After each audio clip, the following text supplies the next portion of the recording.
BSPSCL junior accounts clerk day 20 और आज का हमारा टॉपिक है कंपनी अकाउंट्स। तो आज हम लोग कुछ क्वेश्चंस करेंगे कंपनी अकाउंट से रिलेटेड। तो फर्स्ट क्वेश्चन है अपने पास, subscription of shares should not be less than dash percentage of the issue of share, यानी कि जितना शेयर सब्सक्राइब होगा वो इशू ऑफ शेयर का कितना परसेंट से कम नहीं होना चाहिए। तो इसका आंसर है 90%। कंपनी एक्ट के अकॉर्डिंग जितना शेयर हम सब्सक्राइब करते हैं वह इशू ऑफ शेयर का 90% से कम नहीं होना चाहिए। तो 1 का आंसर हो गया बी, थ्योरी क्वेश्चन है ये। Second, dash are those debentures which are secured by either a fixed charge or a floating charge on the assets of the company. कौन सा ऐसा डिवेंचर है which are secured by either a fixed charge or a floating charge on the assets of the company. सीधा सीधी debenture mortgage किया जा रहा है। आंसर क्या हो जाएगा ए, मॉर्गेज डिवेंचर आपका वो डिवेंचर होता है जो सिक्योर्ड होता है या तो फिक्स चार्ज पे या फ्लोटिंग चार्ज कंपनी के एसेट्स पे। रजिस्टर्ड डिवेंचर या ऑथराइज्ड डिवेंचर का मतलब जो रजिस्टर्ड हो बाय मेमोरेंडम। रिडीमेबल डिवेंचर का मतलब वो डिवेंचर जिसका एक फिक्स पीरियड के बाद उसको रिडीम कर दिया जाता है, जिसका रिडेम्पशन हो उसे हम लोग रिडीमेबल डिवेंचर कहते हैं। और स्पेशल कूपन डिवेंचर का मतलब वह डिवेंचर जिसपे आपका इंटरेस्ट जो है फिक्स आपका कूपन रेट से होता है, जिसपे इंटरेस्ट फिक्स कूपन रेट से हो वो डिवेंचर आपका कहलाएगा स्पेशल कूपन डिवेंचर। तो हमारा जो स्टेटमेंट है वो आपका मॉर्गेज डिवेंचर का आपका एक तरह से कह सकते हो डिफिनीशन है कि मॉर्गेज डिवेंचर वह डिवेंचर है जो secured by either a fixed charge or a floating charge on the assets of the company. तो 2 का आंसर हो गया 1 ए। थर्ड नंबर है, a limited invited application for 10 lakh equity share of 10 each, यानी कि 10 लाख शेयर अप्लाई किया गया कितना के रेट से, 10 के रेट से। The public applied for the 8,55,000 shares, यानी कितना शेयर अप्लाई हुआ है, इशू हुआ है आपका 10 लाख शेयर्स, अप्लाई हुआ आपका, अप्लाई मतलब सब्सक्राइब, कितना शेयर सब्सक्राइब हुआ 8,55,000 शेयर्स, कितना के रेट से, 10 के रेट से। As per SEBI guidelines, subscription of how many shares other than 8,55,000 shares can fulfill the requirement of minimum subscription। तो अभी जो हमने क्वेश्चन नंबर 1 किया कि जो जितना शेयर सब्सक्राइब्ड होगा वह इशू ऑफ शेयर का 90% से कम नहीं होना चाहिए। तो 90% पहले निकालो, जितना शेयर इशू हो रहा है 10 लाख शेयर इशू हो रहा है, तो 10 लाख शेयर्स कितना के रेट से, 10 के रेट से आपका हो जाएगा कितना तो अच्छा 10 लाख शेयर मतलब 1 करोड़ आपका ये हो गया इशू कैपिटल 1 करोड़,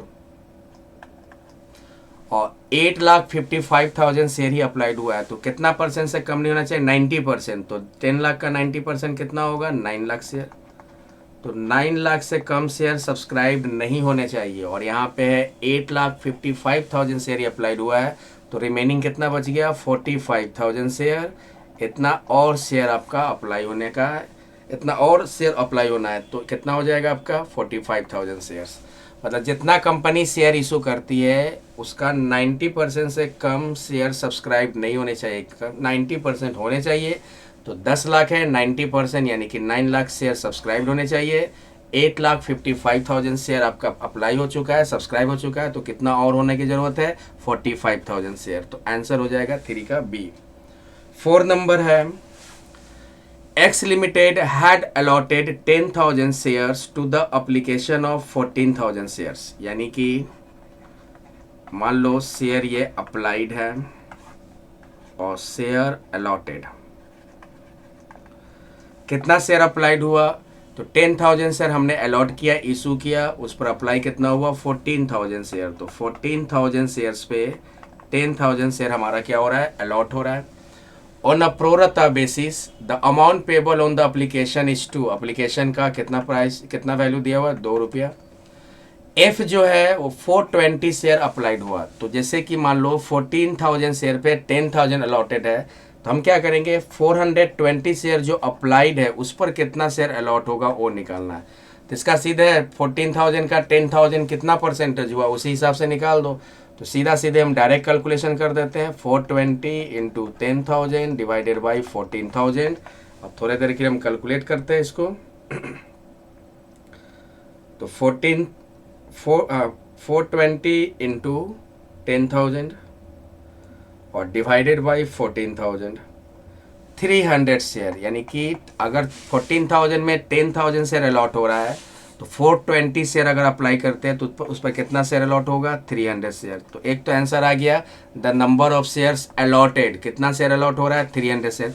अमाउंट कैसे निकालेंगे, तो अप्लाई कितना हुआ, 420, और अप्लाई किस पे होता है, सबसे पहले हम एप्लीकेशन का पैसा रिसीव किए होंगे जो 2 रुपया रेट है, 2 से कर दो मल्टीप्लाई 840, हम क्या किए हैं 420 पे हमने ले लिया है, जबकि अलॉट कितना करना था 420 में से 300, तो 300 शेयर आपका कैपिटल हो जाएगा, 300 इंटू 2 600, तो एक्स्ट्रा अमाउंट आप कितना रिसीव कर लिए 240, इसको हम क्या करना है, किसके साथ एडजस्ट करना है, अलॉटमेंट के साथ एडजस्ट कर देना है।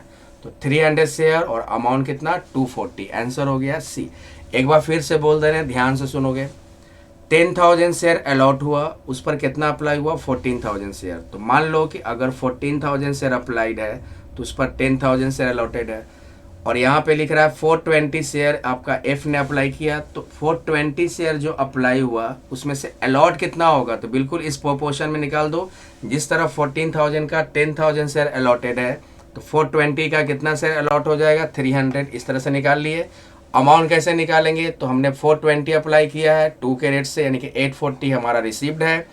अलॉटेड कितना करेंगे, ड्यू में कितना ट्रांसफ़र करेंगे, कैपिटल में कितना ट्रांसफ़र होगा, तो जितना शेयर अलॉट हो रहा है 420 में से 300 शेयर अलॉट हुआ, 300 अप्लीकेशन कितना रिसीव किया 2 के रेट से 600, तो एक्स्ट्रा जो अमाउंट है इसको हम एडजस्ट करेंगे किसके साथ, अलॉटमेंट के साथ।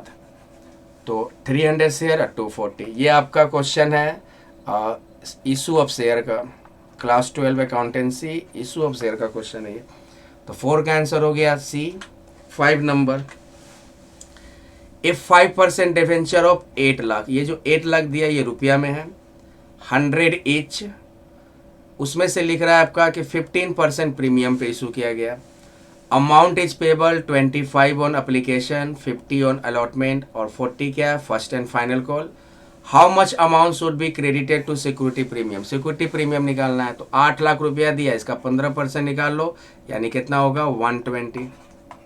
8 लाख का हम 15% प्रीमियम अमाउंट निकालना है तो कितना होगा 1,20,000, आंसर हो गया ए। 6 नंबर क्या है, arrange the following as per sections of the Companies Act 2013 in descending order. इसमें जितने भी आपके पास स्टेटमेंट दिया है इन सब का सेक्शन पता होना चाहिए। सेक्शन अगर पता होगा तब आप आंसर डिसेंडिंग ऑर्डर में दे सकते हो। तो सबका सेक्शन देख लेते हैं। Execution of bill of exchange, इसका सेक्शन है 21। उसके बाद तुम्हारा punishment in case of repeated default, इसका सेक्शन हो गया कंपनी एक्ट 2013 का section 451। Annual report on government companies, इसका सेक्शन है 394। पिटीशन फॉर वाइंडिंग अप, इसका सेक्शन है 272। और फंक्शन ऑफ कंपनी सेक्रेटरी, इसका सेक्शन है 205। अब आप इस डिसेंडिंग ऑर्डर में अरेंज कर लो, मतलब कि सबसे बड़ा ऊपर, उसके बाद आप छोटा दिखाते चले जाओगे। तो सबसे बड़ा कौन है 451, यानी कि बी हो जाएगा। उसका 394 सी हो जाएगा, 272 डी हो जाएगा, 205 ई हो जाएगा, और सबसे आपका कम क्या है ए ऑप्शन, यानी कि ए। तो आंसर हो गया बी सी डी ई और ए। बस ये सेक्शन याद रखने होंगे, कंपनी एक्ट के बहुत सारे सेक्शन हैं। अगर इसको असेंडिंग ऑर्डर में दिखाना होता तो छोटा से बड़ा दिखाते, तो पहले 21 दिखाते, फिर 205 यानी कि ए हो जाता, फिर ई हो जाता, फिर उसके बाद डी होता, उसके बाद सी होता, उसके बाद बी होता। ये असेंडिंग ऑर्डर में, ये डिसेंडिंग ऑर्डर। बस सेक्शन याद रखो, सेक्शन याद कर लो सारा कि सेक्शन 21 क्या है, execution of bill of exchange. Section 451 of company act क्या है, punishment in case of repeated default. Section 394 क्या है, annual report on government companies. Section 272 क्या है, petition for winding up. Section 205 क्या है, फंक्शन ऑफ कंपनी सेक्रेटरी। तो इसका आंसर हो गया बी, डिसेंडिंग ऑर्डर में पूछा है, बड़ा से छोटा लेना है। Next 7 number, match list with list 1 with list 2। List 1 को किसके साथ मैच करना है, लिस्ट 2 के साथ। तो चलो स्टार्ट करते हैं। सबसे पहले देखो, स्मॉल कंपनी का मतलब होता है वह कंपनी जिसका पेड अप कैपिटल 50 लाख से 5 करोड़ का होगा और टर्नओवर जो है 2 करोड़ से 20 करोड़ के बीच का होगा। तो डी का आंसर आपका डी का 4 हो गया। सेक्शन 8 कंपनी का मतलब होता है एसोसिएशन नॉट फॉर प्रॉफिट, ये आपका हो जाएगा। स्टैट्यूटरी कंपनी का मतलब do not necessarily require memorandum of association. अब प्रोड्यूसर कंपनी का मतलब हो जाएगा वैसा कंपनी जो कोऑपरेटिव होता है, कोऑपरेटिव से किस में कन्वर्ट होता है, कंपनी में। तो बिल्कुल थ्योरी बेस्ड क्वेश्चन है ये। तो ए का 3 हो गया, बी का 1 हो गया, सी का 2 हो गया, डी का 4 हो गया। कौन सा ऑप्शन, ये वाला बी वाला, A3 B1 C2 D4। Next, ये सब थ्योरी है, आपको ध्यान रखना। प्रोड्यूसर कंपनी क्या होता है, तो थर्ड वाला। स्टैट्यूटरी कंपनी क्या होता है, फर्स्ट वाला। सेक्शन 8 कंपनी क्या है, सेकेंड। स्मॉल कंपनी क्या है, 4। नेक्स्ट, एजर्शन और रीजन दोनों साथ में दिया है। एजर्शन क्या है, according to the Companies Act 2013 a company is a legal entity separate from its members. Company क्या है, लीगल एंटिटी है जो मेंबर से सेपरेट रहती है। तो कंपनी का फीचर ही है कि कंपनी क्या है, एक ऐसा एंटिटी होता है जो अपने मेंबर से सेपरेट होता है। कंपनी का ऑनरशिप, कंपनी का मैनेजमेंट अलग अलग होते हैं। तो ये आपका ट्रू स्टेटमेंट है। ये रीजन क्या है, this principle was establish in the case of Salomon versus Salomon and company. तो ये भी आपका ट्रू है, ये बिल्कुल प्रिंसिपल इस पर फिट बैठ रहा है। तो ये सब थ्योरी बेस्ड क्वेश्चन है। इसका आंसर होगा both A and R are true and R is the correct explanation of A. 9, what is the doctrine of ultra vires in company law.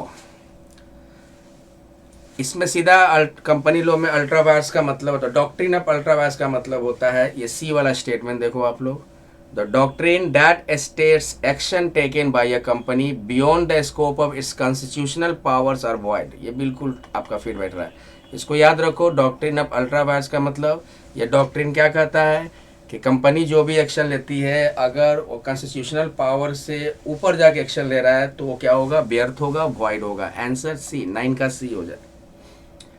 D number है, sorry 10 number, red herring prospectus is a prospectus issued.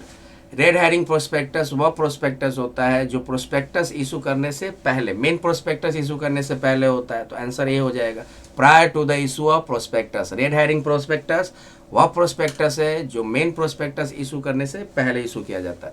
Prospectus कई type का होता है, जैसे कि आपका एक तो प्रोस्पेक्टस आपके हो गया, एक आपका red herring prospectus, average prospectus, बहुत तरह के 3-4 प्रोस्पेक्टस का टाइप है। 3 आपका एक सेल्फ प्रोस्पेक्टस होता है। तो रेड हेरिंग प्रोस्पेक्टस का मतलब वह प्रोस्पेक्टस जिसको इशू किया जाता है मेन प्रोस्पेक्टस इशू करने से पहले। आंसर 10 का ए। 11 क्या है, which of the following is not a type of audit opinion. Audit opinion का टाइप आप लोग पिछले लेक्चर्स में देखे होंगे। ऑडिट ओपिनियन आपका कई टाइप का होता है, जैसे क्वालिफाइड ओपिनियन, ये तो आपका ऑडिट ओपिनियन में आ जाएगा। एडवर्स ओपिनियन भी ऑडिट ओपिनियन होता है। डिस्क्लेमर ओपिनियन भी ऑडिट ओपिनियन होता है। रिजर्व ओपिनियन कोई आपका इस तरह का ऑडिट ओपिनियन नहीं है। आंसर हो गया D. 12, during the planning stages of final audit the auditor believes that probability of giving an inappropriate audit opinion is too high। मतलब कि inappropriate audit opinion क्या है, वो too high है। How should the auditor amend the audit plan to resolve this issue। इसमें सीधा सीधे देखो क्या है, ऑडिटर को क्या करने चाहिए, तो इंक्रीज द मटेरियल लेवल, ये बिल्कुल सही।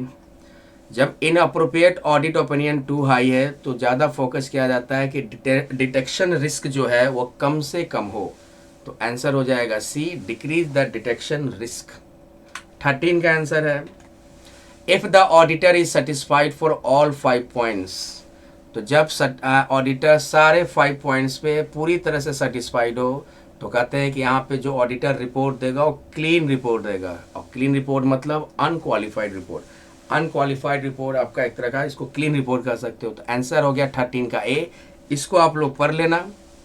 अनक्वालिफाइड रिपोर्ट मतलब क्लीन रिपोर्ट। जब ऑडिटर पूरी तरह से सेटिस्फाइड हो, फाइनेंशियल स्टेटमेंट एकदम ट्रू एंड फेयर बन गया, कोई मिस स्टेटमेंट नहीं है, तो वो आपका रिपोर्ट क्या कहलाएगा, क्लीन रिपोर्ट कहलाएगा। अनक्वालिफाइड रिपोर्ट को क्लीन रिपोर्ट कहते हैं। तो आंसर 13 का ए। इसको वीडियो पॉज करके पढ़ लोगे। Next, report of an auditor. Auditor का रिपोर्ट क्या होता है, एक्सेप्टेबल, बिल्कुल सही, एक्सेप्टेबल भी होता है और नॉट एक्सेप्टेबल भी होता है, दोनों होगा। तो आंसर हो जाएगा C, both A and B. 15, audit programme का डिमेरिट क्या होता है? तो एक तो आपका रिजिडिटी होता है, मतलब कि उसमें हम चेंज नहीं कर सकते हैं। इग्नोरिंग न्यू एरियाज, नए एरिया पे फोकस नहीं करता है। अब मैकेनाइज्ड वर्क है, बोल कर जैसे एक तरह से समझते हैं मशीनरीज टाइप वर्क है, कोई बोल दिया उसी को फॉलो करते चल जाना है। तो ये तीनों डिमेरिट होता है ऑडिट प्रोग्राम का। आंसर हो गया 15 का डी। तो ये था हमारा BSPSCL जूनियर अकाउंट्स कलर का डे 20। उम्मीद करता हूँ कि लेक्चर समझ में आया होगा। अगर नहीं समझ में आया तो फिर से रिपीट करके देख लोगे। Thank you.